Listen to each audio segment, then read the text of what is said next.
It's been 1 year on YouTube, and it's not a joke, honestly. I feel like you really need to know what you're doing before you get into YouTube. It was impulsive, but I won't recommend that for anyone. So yes, please know what you're doing before you get into YouTube.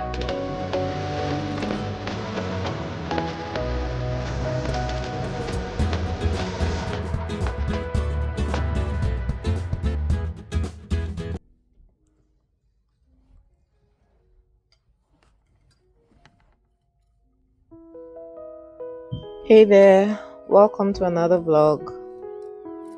In the previous vlog, I promised that I was going to share. I promised that this vlog was going to be about my 1 year anniversary on YouTube. So here we are.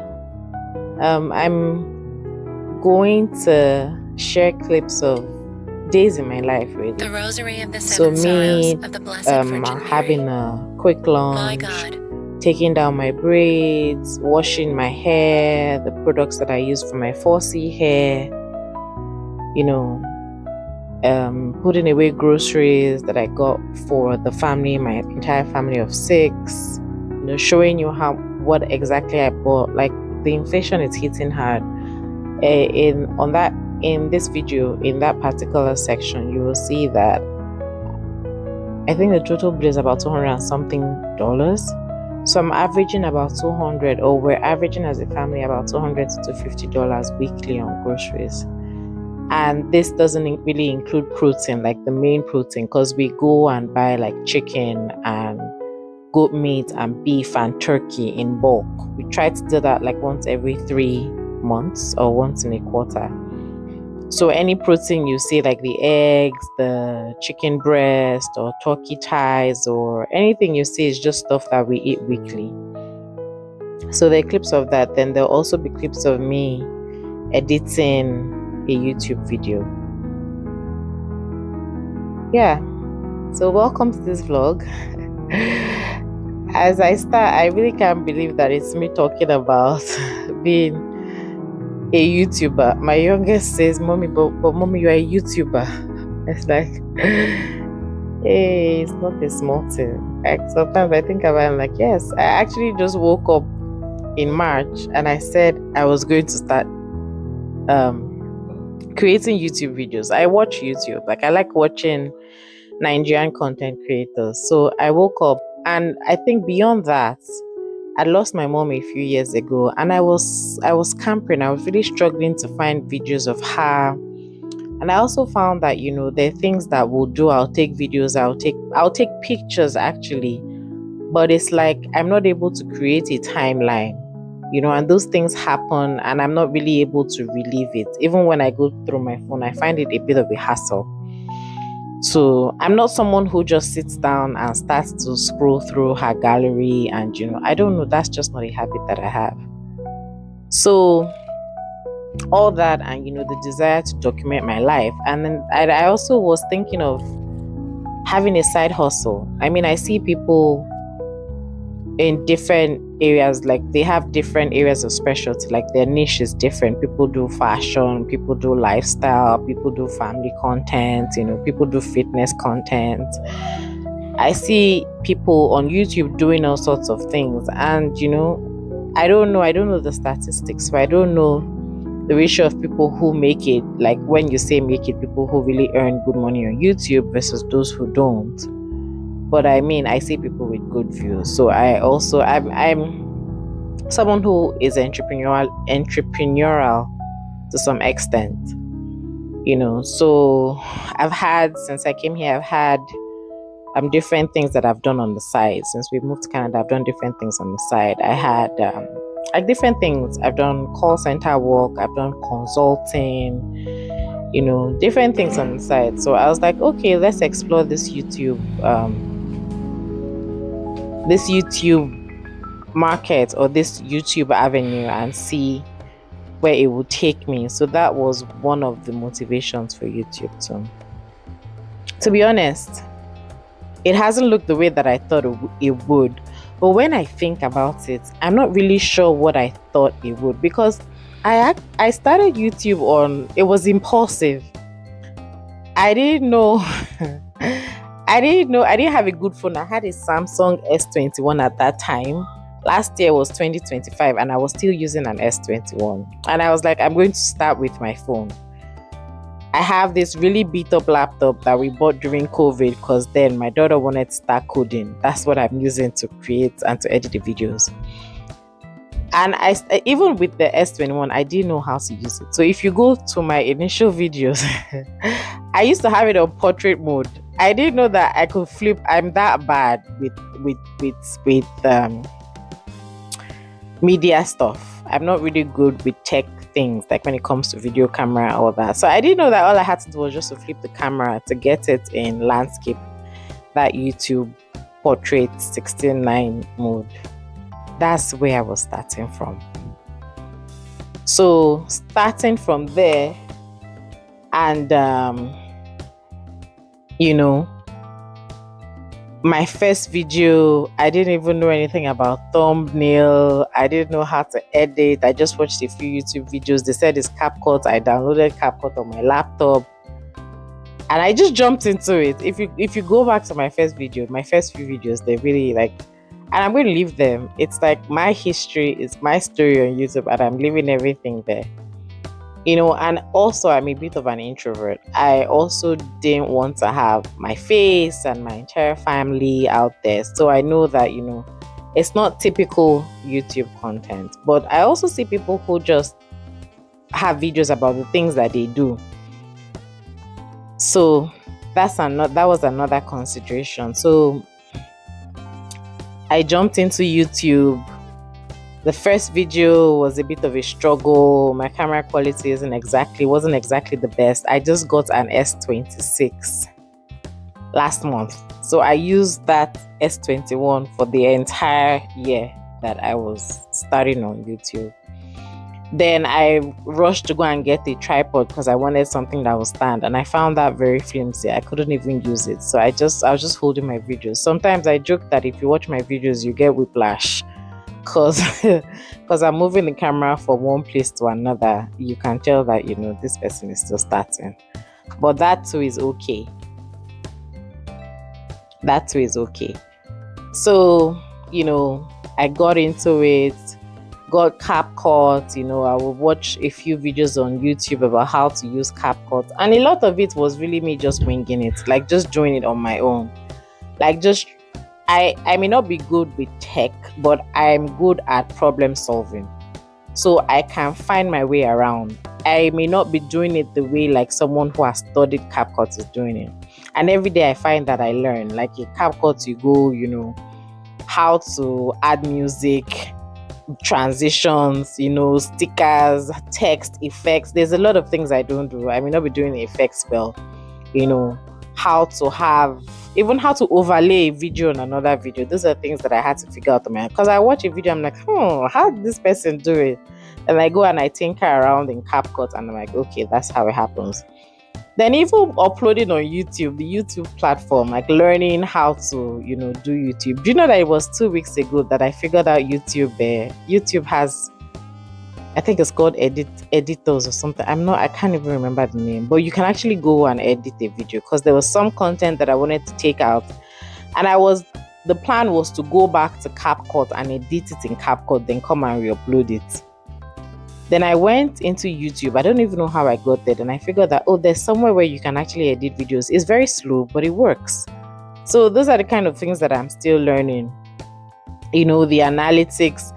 There's a lot about how to promote your videos, the kind of thumbnail to use. Like I see people really share information that is useful if you have the time to stay and digest that information and implement it.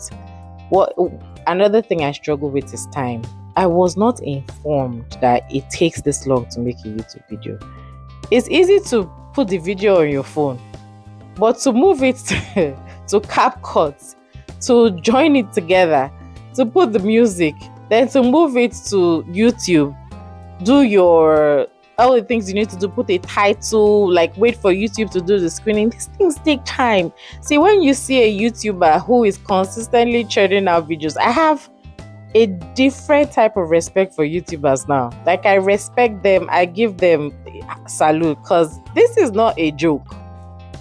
At least for me, because I don't know what I was thinking. I wasn't really thinking. I just jumped into it. So I guess there's some people who really think through it before they start. I wasn't one of those. And I'm not impulsive, but for some reason, YouTube was a very impulsive decision for me.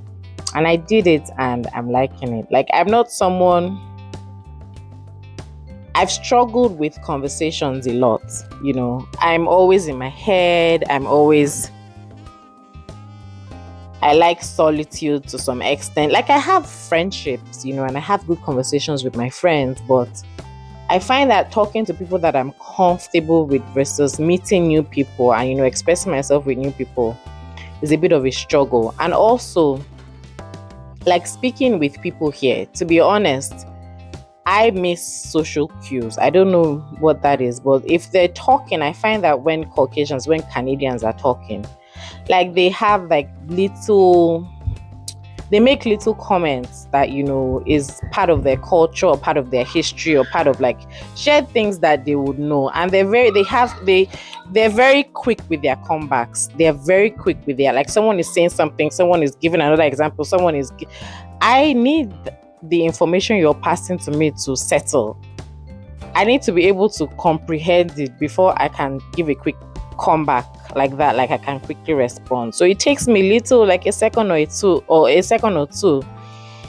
to kind of, get what you're saying. And it's just me, it's just the way my brain works. But I find that there's some people who are spot on. Like, in conversations, it's almost like a marathon. I'm like, I was not informed. So being able to articulate the thoughts in my head, like on a whim, holding a microphone and being able to articulate thoughts in my head. If you watch my videos, you'll still see that I struggle. There's a lot of but being able to articulate it and to speak it and to constantly make those connections, that has actually improved the pace of my conversations. It's not like it's a competition, but that has been helpful. And I've learned so many things along the way. Like, I know how to use CapCut, maybe like 40% of the capability of CapCut, of what CapCut can do, but I can do it. Oh, and I forgot, there's also Canva to make your thumbnail. And there's another one, photo collage collage maker, if you want to make a collage. So I use CapCut, I use Canva, I use photo collage. Those are Canva and photo collage is free. CapCut, I pay about $13 a month. So that's like the main thing that I pay for. Then storage is a big issue. Like, if you have videos, my S21 was dying.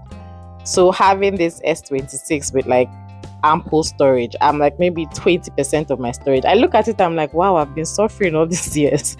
Because every time on the S21, I always had to delete things, So when you take videos, you take pictures, having space for it, and even your device, like your actual laptop where you're transferring those videos to. Funny story, I used to hear YouTubers talk about how they lose videos. I always be like, how do you lose a video when you're transferring it from your phone to your laptop? Well, it happened to me like last month, and I was confused. But I had to make it work somehow. And knowing that there's so much more I can give to YouTube, maybe I could be a bit more...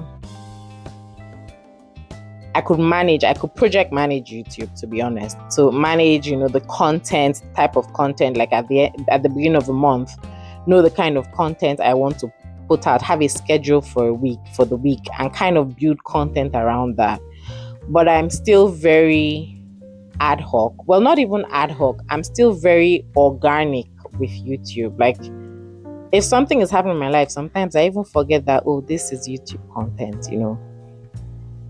So it's still very organic. So I may not be I'm not capturing everything. I may not even be capturing things that typical people will capture.